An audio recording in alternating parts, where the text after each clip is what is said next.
If you clicked on this video, I know something about you that you may not have said out loud yet. You are tired. Not just physically tired, though your body may be carrying pain that doctors cannot fully explain. You are tired in your spirit. You have been praying for healing, for strength, for just one morning where you wake up and feel like yourself again. And somewhere in the silence, a question has been growing inside you, one you are almost afraid to ask. Does God still see me in this? I need you to hear this before we go any further. Your body is not your verdict. Your diagnosis is not your destination. And the weakness you feel right now is not evidence that God has forgotten you. It is the very ground where He is about to show up.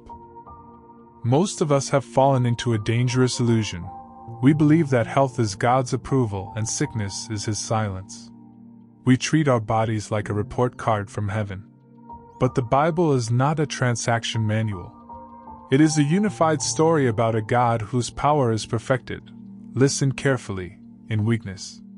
Not after it. Not around it. In it. The Apostle Paul wrote about a thorn in his flesh that God refused to remove. 3 times he begged. And God's answer was not, "Be healed." God's answer was, "My grace is sufficient for you." That is not abandonment. That is intimacy at the deepest level. I want to take you to a woman named Ruth, and I want to show you something most people miss. Ruth had lost everything. Her husband was dead. Her homeland was gone. Her body was exhausted from grief and from walking hundreds of miles in the dust. She arrived in Bethlehem at the beginning of the barley harvest, and the only way she could eat was to walk behind strangers in a field and pick up what they dropped. Here is what the text records, and most people read past it. Boaz, a wealthy landowner, saw Ruth in that field. And quietly, without her knowledge, he gave his workers a secret instruction.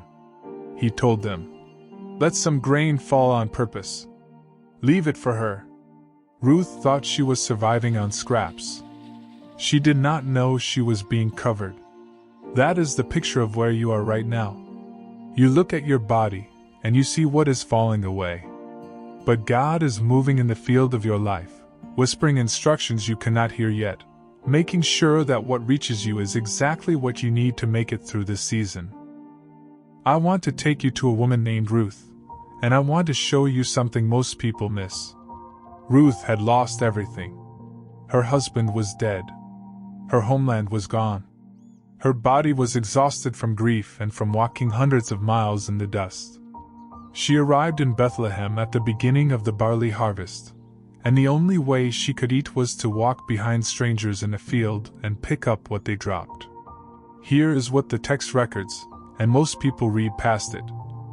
Boaz, a wealthy landowner, saw Ruth in that field. And quietly, without her knowledge, he gave his workers a secret instruction. He told them, "Let some grain fall on purpose. Leave it for her." Ruth thought she was surviving on scraps. She did not know she was being covered. That is the picture of where you are right now. You look at your body, and you see what is falling away. But God is moving in the field of your life, whispering instructions you cannot hear yet, making sure that what reaches you is exactly what you need to make it through this season.